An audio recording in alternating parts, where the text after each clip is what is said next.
नमस्कार। हमारे YouTube channel साहित्य दर्पण में आप सभी का स्वागत है। साहित्य दर्पण में आज भी आप सुनेंगे एक बेहतरीन कहानी। आज की कहानी है स्त्री और पुरुष, लेखक मुंशी प्रेमचंद। वीडियो शुरू करने से पहले आप सभी से एक विनम्र निवेदन, कृपया हमारे चैनल को सब्सक्राइब करके हमें सपोर्ट कीजिए।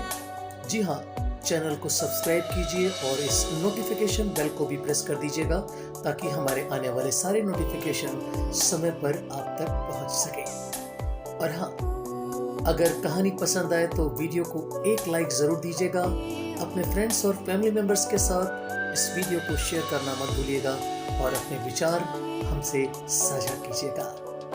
तो शुरू करते हैं आज की कहानी स्त्री और पुरुष। इस कहानी में वाचन स्वर है शेफाली कपूर का।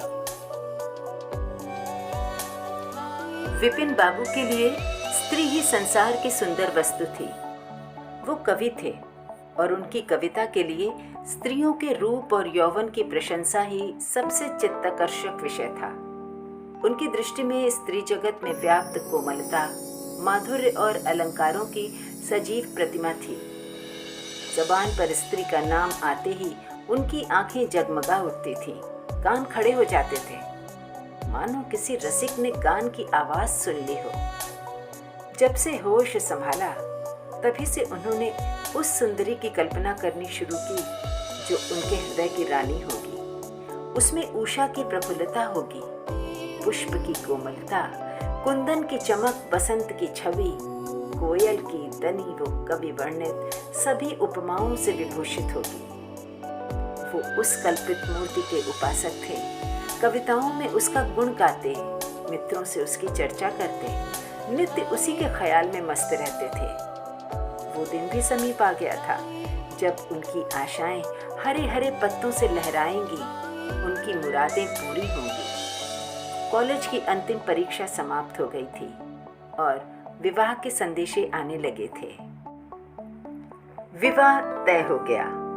विपिन बाबू ने कन्या को देखने का बहुत आग्रह किया, लेकिन जब उनके मामू ने विश्वास दिलाया कि लड़की बहुत ही रूपवती है, मैंने उसे अपनी आंखों से देखा है, तब वो राजी हो गए। धूमधाम से बारात निकली और विवाह का मुहूर्त आया। वधू आभूषणों से सजी हुई मंडप में आई तो विपिन को उसके हाथ पांव नजर आए। कितनी सुंदर उंगलियां थीं, मानो दीप शिखाएं हों। अंगों की शोभा कितनी मनोहारिणी थी। विपिन फूले न समाये। दूसरे दिन वधू विदा हुई तो वो उसके दर्शनों के लिए इतने अधीर हुए कि ज्यों ही रास्ते में कहारों ने पालकी रखकर मुंह हाथ धोना शुरू किया, आप चुपके से वधू के पास जा पहुंचे। वो घूंघट हटाए, पालकी से सिर निकाले बाहर झांक रही थी। विपिन की निगाह उस पर पड़ गई। घृणा, क्रोध और निराशा की एक लहर सी उन पर दौड़ गई। ये वो परम सुंदरी रमणी न थी जिसकी उन्होंने कल्पना की थी, जिसकी वो बरसों से कल्पना कर रहे थे। ये एक चौड़े मुंह, चिपटी नाक और फूले हुए गालों वाली कुरूपा स्त्री थी। रंग गोरा था पर उसमें लाली के बदले सफेदी थी। और फिर रंग कैसा ही सुंदर हो, रूप की कमी नहीं पूरी कर सकता। विपिन का सारा उत्साह ठंडा पड़ गया। हाँ, इसे मेरे ही गले पड़ना था। क्या इसके लिए समस्त संसार में और कोई न मिलता था? उन्हें अपने मामू पर क्रोध आया, जिन्होंने वधू की तारीफों के पुल बांध दिए थे। अगर इस वक्त वो मिल जाते तो विपिन उनकी ऐसी खबर लेता कि वो भी याद करते। जब कहारों ने फिर पालकियां उठाई तो विपिन मन में सोचने लगा, इस स्त्री के साथ कैसे मैं बोलूंगा, कैसे इसके साथ जीवन काटूंगा। इसकी ओर तो ताकने ही से घृणा होती है। ऐसी कुरूपा स्त्रियां, उफ, ऐसी कुरूपा स्त्रियां भी संसार में हैं, इसका मुझे अब तक पता न था। क्या मुंह ईश्वर ने बनाया है, क्या आंखें? मैं और सारे ऐबों की ओर से आंखें बंद कर लेता, लेकिन वो चौड़ा सा मुंह। भगवान, हे भगवान, क्या तुम्हें मुझी पर ये वज्रपात करना था? विपिन को अपना जीवन नरक सा जान पड़ता था। वो अपने मामू से लड़ा, ससुर को लंबा खर्रा लिखकर फटकारा, माँ बाप से हुज्जत की और जब इससे शांति न हुई तो कहीं भाग जाने की बात सोचने लगा। आशा पर उसे दया अवश्य आती थी। वो अपने को समझाता कि इसमें उस बेचारी का क्या दोष है, उसने जबरदस्ती तो मुझसे विवाह किया नहीं। लेकिन ये दया और ये विचार उस घृणा को न जीत सकता था जो आशा को देखते ही उसके रोम रोम में व्याप्त हो जाती थी। आशा अपने अच्छे से अच्छे कपड़े पहनती, तरह तरह से बाल संवारती, घंटों आईने के सामने खड़ी होकर अपना श्रृंगार करती। लेकिन विपिन को ये शुतुरगमज़ा से मालूम होते। वो दिल से चाहती थी कि उन्हें प्रसन्न करूं, उनकी सेवा के लिए अवसर खोजा करती थी। लेकिन विपिन उससे भागा भागा फिरता था। अगर कभी भेंट हो भी जाती तो कुछ ऐसी जली कटी बातें करने लगता कि आशा रोती हुई वहां से चली जाती। सबसे बुरी बात यह थी कि उसका चरित्र भ्रष्ट होने लगा। वो ये भूल जाने की चेष्टा करने लगा कि मेरा विवाह हो गया है। कई दिनों तक आशा को उसके दर्शन भी न होते। वो उसके कह की आवाजें बाहर से आती हुई सुनती, झरोखे से देखती कि वो दोस्तों के गले में हाथ डाले सैर करने जा रहे और वो तड़प कर रह जाती। एक दिन खाना खाते समय उसने कहा, अब तो आपके दर्शन ही नहीं होते, क्या मेरे कारण घर छोड़ दीजिएगा? विपिन ने मुंह फेर कर कहा, घर पर ही तो रहता हूँ, आजकल जरा नौकरी की तलाश है, इसलिए दौड़ धूप ज्यादा करनी पड़ती है। आशा बोल पड़ी, किसी डॉक्टर से मेरी सूरत क्यों नहीं बनवा देते? सुनती हूँ आजकल सूरत बनाने वाले डॉक्टर पैदा हुए हैं। विपिन ने जवाब दिया, क्यों नाहक चिढ़ाती हो? यहाँ तुम्हें किसने बुलाया था? आशा बोली, आखिर इस मर्ज की दवा कौन करेगा? विपिन ने जवाब दिया, इस मर्ज की दवा नहीं है, जो काम ईश्वर से न करते बना उसे आदमी क्या बना सकता है? आशा ने जवाब दिया, ये तो तुम ही सोचो कि ईश्वर की भूल के लिए मुझे दंड दे रहे हो। संसार में कौन ऐसा आदमी है जिसे अच्छी सूरत बुरी लगती हो? लेकिन तुमने किसी मर्द को केवल रूपहीन होने के कारण कुंवारा रहते देखा है? रूपहीन लड़कियां भी माँ बाप के घर बैठी नहीं रहती, किसी न किसी तरह उनका निर्वाह हो ही जाता है। उसका पति उन पर प्राण न देता हो लेकिन दूध की मक्खी नहीं समझता। विपिन ने झुंझला कर कहा, क्यों नाहक सिर खाती हो? मैं तुमसे बहस तो नहीं कर रहा हूं। दिल पर जबर नहीं किया जा सकता और न दलीलों का उस पर कोई असर पड़ सकता है। देखो, मैं तुम्हें कुछ कहता तो नहीं हूं, फिर तुम क्यों मुझसे हुज्जत करती हो? आशा ये झिड़की सुनकर चली गई। उसे मालूम हो गया कि इन्होंने मेरी ओर से सदा के लिए हृदय कठोर कर लिया है। विपिन तो रोज सैर सपाटे करते, कभी कभी रात गायब रहते। इधर आशा चिंता और नैराश्य से खुलते खुलते बीमार पड़ गई। लेकिन विपिन भूल कर भी उसे देखने न आता। सेवा करना तो दूर रहा, इतना ही नहीं, वो दिल में मानता था कि वो मर जाती तो गला छूटता, ताकि खूब देखभाल कर अपनी पसंद का विवाह करता। अब वो और भी खुल खेला। पहले आशा से कुछ दबता था, कम से कम उसे ये धड़का लगा रहता था कि कोई मेरी चाल ढाल पर निगाह रखने वाला भी है। अब वो धड़का छूट गया। कुवासनाओं में ऐसा लिप्त हो गया कि मर्दाने कमरे में ही जमघट होने लगे। लेकिन विषय भोग में धन ही का सर्वनाश नहीं होता, इससे कहीं अधिक बुद्धि और बल का सर्वनाश होता है। विपिन का चेहरा पीला पड़ने लगा, देह भी क्षीण होने लगी, पसलियों की हड्डियां निकल आईं, आंखों के इर्द गिर्द गड्ढे पड़ गए। अब वो पहले से कहीं ज्यादा शौक करता, नित्य तेल लगाता, बाल बनवाता, कपड़े बदलता, किंतु मुख पर कांति न थी। रंग रोगन से क्या हो सकता? एक दिन आशा बरामदे में चारपाई पर लेटी हुई थी। इधर हफ्तों से उसने विपिन को न देखा था। उन्हें देखने की इच्छा हुई। उसे भय था कि वो न आएंगे, फिर भी वो मन को न रोक सकी। विपिन को बुला भेजा।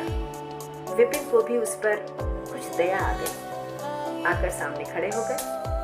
आशा ने उनके मुंह की ओर देखा तो चौंक पड़ी। वो इतने दुर्बल हो गए थे कि पहचानना मुश्किल था। बोली, क्या तुम भी बीमार हो? तुम तो मुझसे भी ज्यादा घुल गए हो। विपिन ने कहा, जिंदगी में रखा ही क्या है जिसके लिए जीने की फिक्र करूं? आशा बोली, जीने की फिक्र न करने से कोई इतना दुबला नहीं हो जाता। तुम अपनी कोई दवा क्यों नहीं करते? ये कहकर उसने विपिन का दाहिना हाथ पकड़कर अपनी चारपाई पर बैठा लिया। विपिन ने भी हाथ छुड़ाने की चेष्टा न की। उनके स्वभाव में इस समय एक विचित्र नम्रता थी जो आशा ने कभी न देखी थी। बातों से भी निराशा टपकी थी। बातों से भी निराशा टपकती थी। अक्खड़पन था, क्रोध की गंध भी न थी। आशा को ऐसा मालूम हुआ कि उनकी आंखों में आंसू भरे हुए हैं। विपिन चारपाई पर बैठते हुए बोले, मेरी दवा मौत करेगी। मैं तुम्हें जलाने के लिए नहीं कहता, ईश्वर जानता है। मैं तुम्हें चोट नहीं पहुंचाना चाहता। मैं अब ज्यादा दिनों तक न जीऊंगा। मुझे किसी भयंकर रोग के लक्षण दिखाई दे रहे हैं। डॉक्टरों ने भी यही कहा। मुझे इसका खेद है कि मेरे हाथों तुम्हें कष्ट पहुंचा, पर क्षमा करना, क्षमा करना। कभी कभी बैठे बैठे मेरा दिल डूब जाता है, मूर्छा सी आ जाती है। ये कहते कहते एकाएक वो कांप उठे। सारी देह में सनसनी सी दौड़ गई। मूर्छित होकर चारपाई पर गिर पड़े और हाथ पैर पटकने लगे। मुंह से फिचकुर निकलने लगा। सारी देह पसीने से तर हो गई। आशा का सारा रोग हवा हो गया। वो महीनों से बिस्तर न छोड़ सकी थी, पर इस समय उसके शिथिल अंगों में विचित्र स्फूर्ति दौड़ गई। उसने तेजी से उठकर विपिन को अच्छी तरह लिटा दिया और उनके मुख पर पानी के छींटे देने लगी। मेहरी भी दौड़ी आई और पंखा झलने लगी। बाहर खबर हुई। मित्रों ने दौड़कर डॉक्टर को बुलाया। बहुत यत्न करने पर भी विपिन ने आंखें न खोली। संध्या होते होते उनका मुंह टेढ़ा हो गया और बायां अंग शून्य पड़ गया। हिलना तो दूर रहा, मुंह से बात निकालना भी मुश्किल हो गया। ये मूर्छा न थी, फालिस था। फालिस के भयंकर रोग में रोगी की सेवा करना आसान काम नहीं। उस पर आशा महीनों से बीमार थी, लेकिन इस रोग के सामने वो अपना रोग भूल गई। 15 दिनों तक विपिन की हालत बहुत नाजुक रही। आशा दिन के दिन और रात की रात उनके पास बैठी रहती। उनके लिए पथ्य बनाना, उन्हें गोद में संभाल कर दवा पिलाना, उनके जरा जरा से इशारे को समझना उसी जैसी धैर्यशीला स्त्री का काम था। अपना सिर दर्द से फटा करता, ज्वर से देह तपा करती, पर इसकी उसे जरा भी परवाह न थी। 15 दिनों के बाद विपिन की हालत कुछ संभली। उनका दाहिना पैर तो लुंच पड़ गया था, पर तोतली भाषा में कुछ बोलने लगे थे।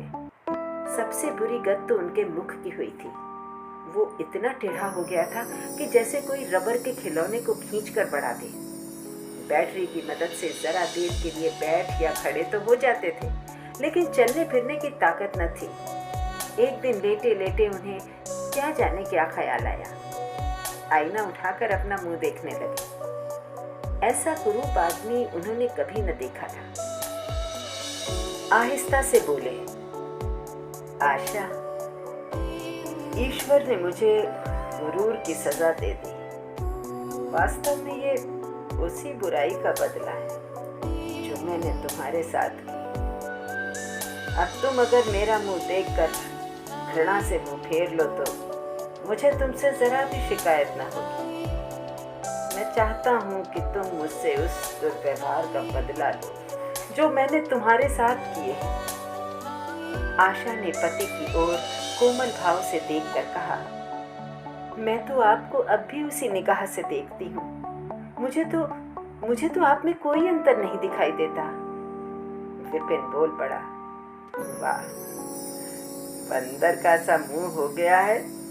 तुम कहती हो कोई अंतर ही नहीं। मैं तो अब कभी बाहर न निकलूंगा। ईश्वर ने मुझे सचमुच दंड दिया। बहुत यत्न किए गए पर विपिन का मुंह न सीधा हुआ। मुख का बायां भाग इतना टेढ़ा हो गया था कि चेहरा देखकर डर मालूम होता था।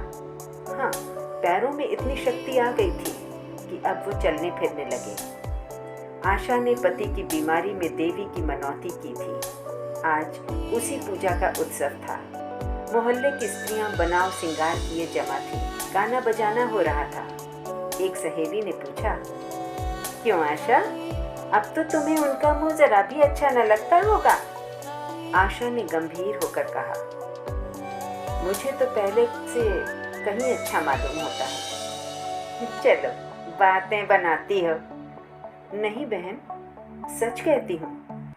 रूप के बदले मुझे उनकी आत्मा मिल गई, जो रूप से कहीं बढ़कर है।